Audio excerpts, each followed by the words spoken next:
ಗದಗ ಜಿಲ್ಲೆಯಲ್ಲಿ ಬಾಣಂತಿಯ ಕೊಲೆ ಆಗಿದೆಯಾ ಅನ್ನುವಂತ ಪ್ರಶ್ನೆ ಈಗ ಕಾಡ್ತಾ ಇದೆ. ನರಗುಂದ ಪಟ್ಟಣದ ಹಗೆದಕಟ್ಟಿಯಲ್ಲಿ ನಡೆದಿರುವಂತ ಘಟನೆ ಇದು. ಬಾಣಂತಿಯ ಸಾವಾಗಿದೆ, ಆದರೆ ಅದು ಕೊಲೆ ಅನ್ನೋ ಆರೋಪ ಈಗ ಕೇಳಿ ಬರ್ತಾ ಇರೋದು. ಕುತ್ತಿಗೆ ಹಿಸುಕಿ ನೇಣು ಬಿಗಿದು ಹತ್ಯೆ ಮಾಡಿದ್ದಾರೆ ಅನ್ನುವಂತ ಗಂಭೀರ ಆರೋಪ ಕೇಳಿ ಬರ್ತಾ ಇದೆ. ಯೋಧ ಹಾಗೂ ಕುಟುಂಬದ ವಿರುದ್ಧ ಗಂಭೀರವಾದಂತ ಆರೋಪ ಈಗ ವ್ಯಕ್ತವಾಗ್ತಾ ಇರೋದು.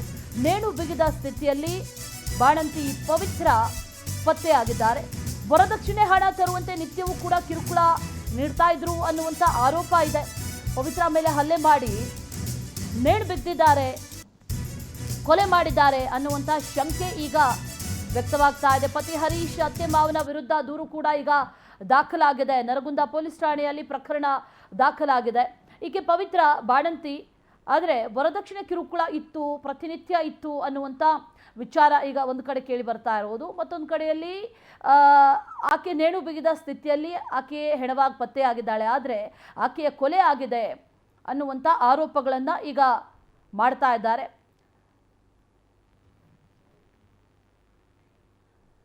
ಮತ್ತಷ್ಟು ಡೀಟೇಲ್ಸ್ ಅನ್ನ ನೀಡ್ತಾರೆ ನಮ್ಮ ಪ್ರತಿನಿಧಿ ಮಹಂತೇಶ್. ದೂರವಾಣಿ ಸಂಪರ್ಕದಲ್ಲಿ ಜಾಯಿನ್ ಆಗ್ತಾ ಇದ್ದಾರೆ. ಮಹಂತೇಶ್, ಕೊಲೆ ಆಗಿದೆ ಅನ್ನುವಂತ ಶಂಕೆ ವ್ಯಕ್ತವಾಗೋದಕ್ಕೆ ಕಾರಣ ಏನು, ಜೊತೆಗೆ ಏನಿದು ಘಟನೆ, ಡೀಟೇಲ್ಸ್ ಅನ್ನ ಕೊಡೋದಾದ್ರೆ ಮಹಂತೇಶ್.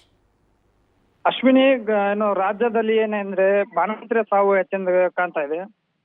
ಅದೇ ರೀತಿಯಾಗಿ ಗದಗ ಜಿಲ್ಲೆಯ ನರಗುಂದ ಗ್ರಾಮದಲ್ಲಿ ಏನಾಗಿದೆ ಅಂತಂದ್ರೆ ಇವರು ಯೋಧ ಇರ್ತಾನೆ, ಇವನ ಗಂಡ ಅಂತಂದವನು. ಇವನು ಕೆಲ್ಸಕ್ಕೆ ಹೋದಾಗ ಅಲ್ಲಿಂದ ಪದೇ ಪದೇಯಾಗಿ ಹೆಂಡತಿಗೆ ಕಾಲ್ ಮಾಡಿಬಿಟ್ಟು ಟಾರ್ಚರ್ ಮಾಡ್ತಾ ಇದ್ದಾನೆ.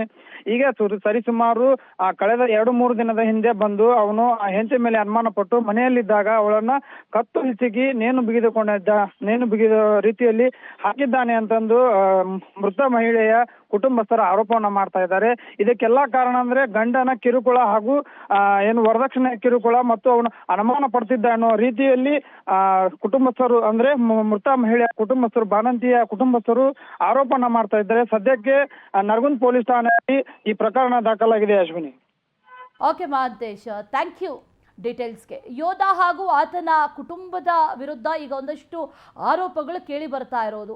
ಆರೋಪ ಕೇಳಿ ಬರೋದಕ್ಕೂ ಕೂಡ ಕಾರಣ ಇದೆ, ಯಾಕಂದ್ರೆ ವರದಕ್ಷಿಣೆ ಕಿರುಕುಳವನ್ನ ಆತ ನೀಡ್ತಾ ಇದ್ದ ಅನ್ನುವಂಥ ಮಾಹಿತಿ ಕೂಡ ಇದೆ. ಹಾಗಾಗಿ ಆತನೇ ಜೊತೆಗೆ ಆತನ ಮನೆಯವರು ಈ ರೀತಿ ಕೊಲೆ ಮಾಡಿದ್ದಾರಾ ಅನ್ನುವಂಥ ಶಂಕೆ ಕೂಡ ವ್ಯಕ್ತವಾಗ್ತಾ ಇದೆ. ಹಾಗಾಗಿ ಆತನ ಮನೆಯವರು ಮತ್ತೆ ಆತನ ಮೇಲೆ ಈಗ ದೂರು ದಾಖಲಾಗಿದೆ.